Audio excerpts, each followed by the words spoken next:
The Man and the Snake by Ambrose Bierce. 1. It is a veritable report, and attested of so many, that there be now of wise and learned none to gainsay it, that ye serpent his eye hath a magnetic property, that whoso falleth into its svasion is drawn forth in despite of his will, and perisheth miserable by ye creature his bite. Stretched at ease upon a sofa in gown and slippers, Harker Brayton smiled as he read the foregoing sentence in old Morrister's Marvels of Science. The only marvel in the matter, he said to himself, is that the wise and learned in Morrister's day should have believed such nonsense as is rejected by most of even the ignorant in ours. A train of reflections followed, for Brayton was a man of thought, and he unconsciously lowered his book without altering the direction of his eyes. As soon as the volume had gone below the line of sight, something in an obscure corner of the room recalled his attention to his surroundings. What he saw in the shadow under his bed were two small points of light, apparently about an inch apart. They might have been reflections of the gas jet above him in metal nail heads. He gave them but little thought and resumed his reading. A moment later some impulse which it did not occur to him to analyze, impelled him to lower the book again and seek for what he saw before.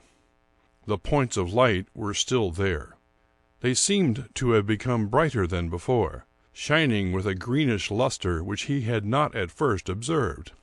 He thought, too, that they might have moved a trifle, were somewhat nearer. They were still too much in the shadow, however, to reveal their nature and origin to an indolent attention, and he resumed his reading. Suddenly something in the text suggested a thought which made him start, and dropped the book for the third time to the side of the sofa, whence, escaping from his hand, it fell sprawling to the floor, back upward. Brayton, half risen, was staring intently into the obscurity beneath the bed, where the points of light shone with, it seemed to him, an added fire. His attention was now fully aroused, his gaze eager and imperative. It disclosed, almost directly beneath the footrail of the bed, the coils of a large serpent. The points of light were its eyes. Its horrible head, thrust flatly forth from the innermost coil and resting upon the outermost, was directed straight toward him, the definition of the wide, brutal jaw and the idiot-like forehead serving to show the direction of its malevolent gaze. The eyes were no longer merely luminous points. They looked into his own with a meaning, a malign significance. 2. A snake in a bedroom of a modern city dwelling of the better sort is happily not so common a phenomenon as to make explanation altogether needless. Harker Brayton, a bachelor of 35, a scholar, idler, and something of an athlete, rich, popular, and of sound health, had returned to San Francisco from all manner of remote and unfamiliar countries. His tastes, always a trifle luxurious, had taken on an added exuberance from long privation, and the resources of even the Castle Hotel being inadequate for their perfect gratification, he had gladly accepted the hospitality of his friend, Dr. Druring, the distinguished scientist. Dr. Druring's house, a large old-fashioned one, in what was now an obscure quarter of the city, had an outer and visible aspect of reserve. It plainly would not associate with the contiguous elements of its altered environment, and appeared to have developed some of the eccentricities which come of isolation. One of these was a wing, conspicuously irrelevant in point of architecture, and no less rebellious in the matter of purpose, for it was a combination of laboratory, menagerie, and museum. It was here that the doctor indulged in the scientific side of his nature, in the study of such forms of animal life as engaged his interest and comforted his taste, which, it must be confessed, ran rather to the lower forms. For one of the higher types nimbly and sweetly to recommend itself unto his gentle senses, it had at least to retain certain rudimentary characteristics allying itself to such dragons of the prime as toads and snakes. His scientific sympathies were distinctly reptilian. He loved nature's vulgarians, and described himself as the Zola of zoology. His wife and daughters, not having the advantage to share his enlightened curiosity regarding the works and ways of our ill-starred fellow creatures, were, with needless austerity, excluded from what he called the snakery, and doomed to companionship with their own kind. Though, to soften the rigors of their lot, he had permitted them, out of his great wealth, to outdo the reptiles in the gorgeousness of their surroundings, and to shine with a superior splendor. Architecturally, and in point of furnishing, the snake had a severe simplicity befitting the humble circumstances of its occupants, many of whom indeed could not have safely been entrusted with the liberty which is necessary to the full enjoyment of luxury, for they had the troublesome peculiarity of being alive. In their own apartments, however, they were under as little personal restraint as was compatible with their protection from the baneful habit of swallowing one another. And, as Brayton had thoughtfully been apprised, it was more than a tradition that some of them had at divers times been found in parts of the premises where it would have embarrassed them to explain their presence. Despite the snakery and its uncanny associations, to which indeed he gave little attention, Brayton found life at the Druring mansion very much to his mind. 3. Beyond a smart shock of surprise and a shudder of mere loathing, Mr. Brayton was not greatly affected. His first thought was to ring the call bell and bring a servant, but, although the bell cord dangled within easy reach, he made no movement toward it. It had occurred to his mind that the act might subject him to the suspicion of fear, which he certainly did not feel. He was more keenly conscious of the incongruous nature of the situation than affected by its perils. It was revolting, but absurd. The reptile was of a species with which Brayton was unfamiliar. Its length he could only conjecture. The body at the largest visible part seemed about as thick as his forearm. In what way was it dangerous, if in any way? Was it venomous? Was it a constrictor? His knowledge of nature's danger signals did not enable him to say. He had never deciphered the code. If not dangerous, the creature was at least offensive. It was de trop, matter out of place, an impertinence. The gem was unworthy of the setting. Even the barbarous taste of our time and country, which had loaded the walls of the room with pictures, the floor with furniture, and the furniture with bric-a-brac, had not quite fitted the place for this bit of the savage life of the jungle. Besides, insupportable thought, the exhalations of its breath mingled with the atmosphere which he himself was breathing. These thoughts shaped themselves with greater or less definition in Brayton's mind, and begot action. The process is what we call consideration and decision. It is thus that we are wise and unwise. It is thus that the withered leaf in an autumn breeze shows greater or less intelligence than its fellows, falling upon the land or upon the lake. The secret of human action is an open one. Something contracts our muscles. Does it matter if we give to the preparatory molecular changes the name of will? Brayton rose to his feet and prepared to back softly away from the snake, without disturbing it, if possible, and through the door. People retire so from the presence of the great, for greatness is power, and power is a menace. He knew that he could walk backward without obstruction, and find the door without error.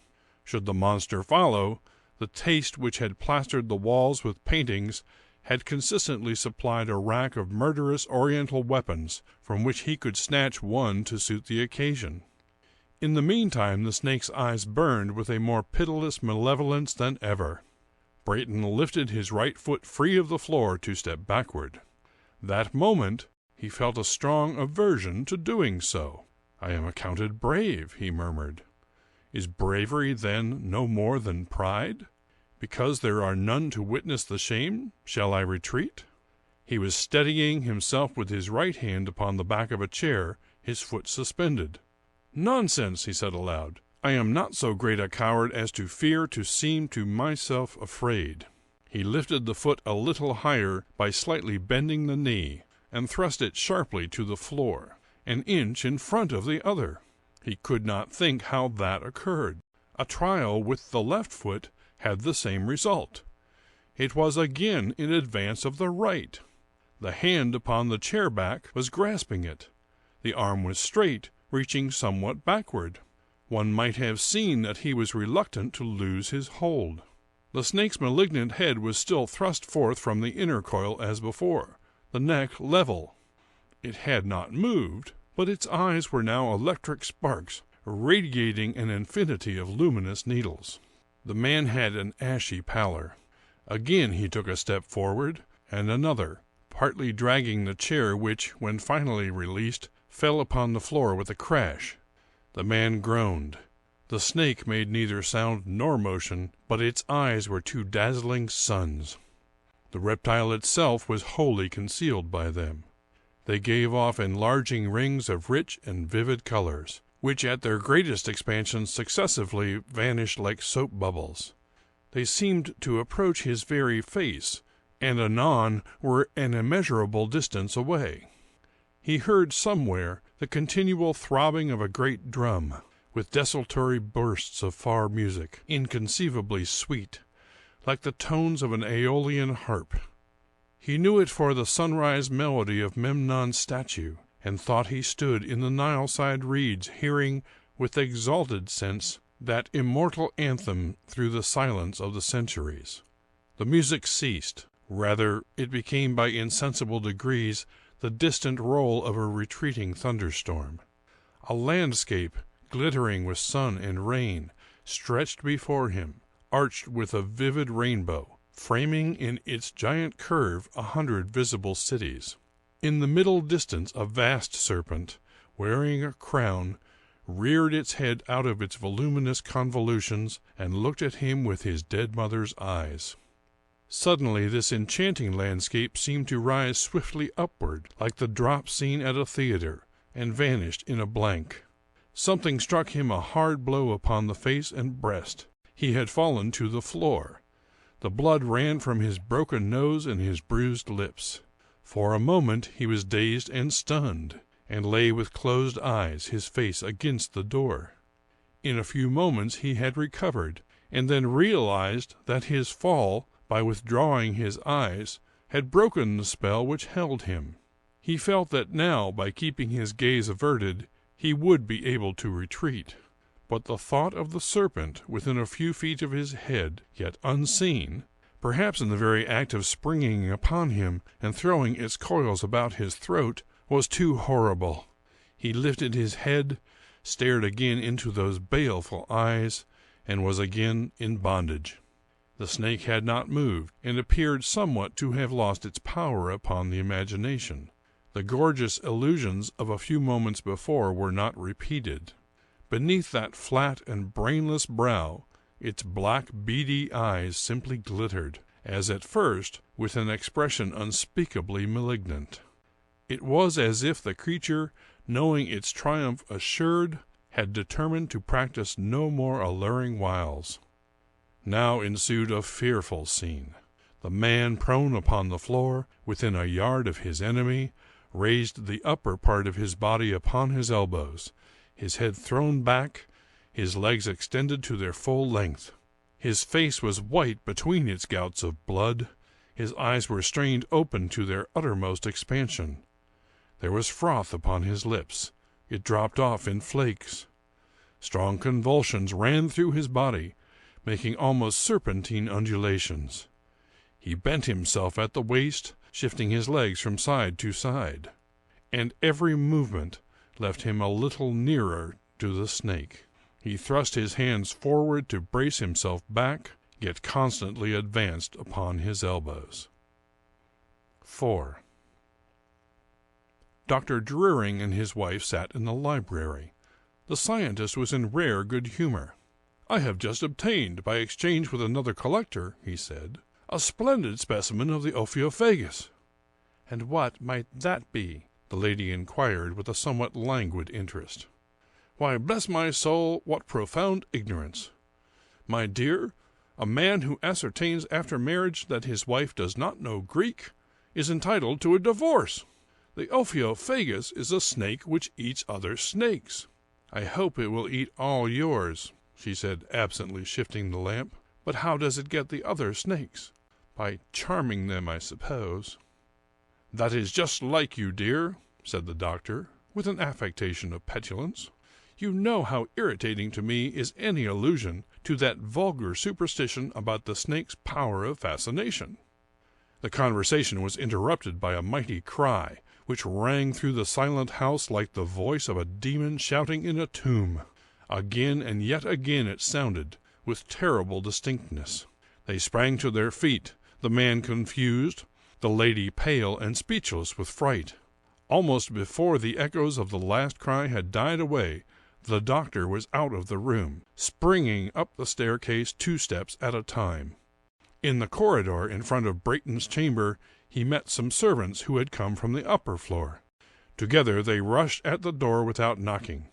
It was unfastened and gave way. Brayton lay upon his stomach on the floor, dead.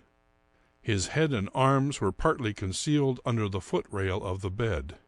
They pulled the body away, turning it upon the back. The face was daubed with blood and froth. The eyes were wide open, staring, a dreadful sight. "Died in a fit," said the scientist, bending his knee and placing his hand upon the heart. While in that position he happened to glance under the bed. "Good God!" he added. "How did this thing get in here?" He reached under the bed, pulled out the snake, and flung it, still coiled, to the center of the room, whence, with a harsh, shuffling sound, it slid across the polished floor till stopped by the wall, where it lay without motion. It was a stuffed snake. Its eyes were 2 shoe buttons.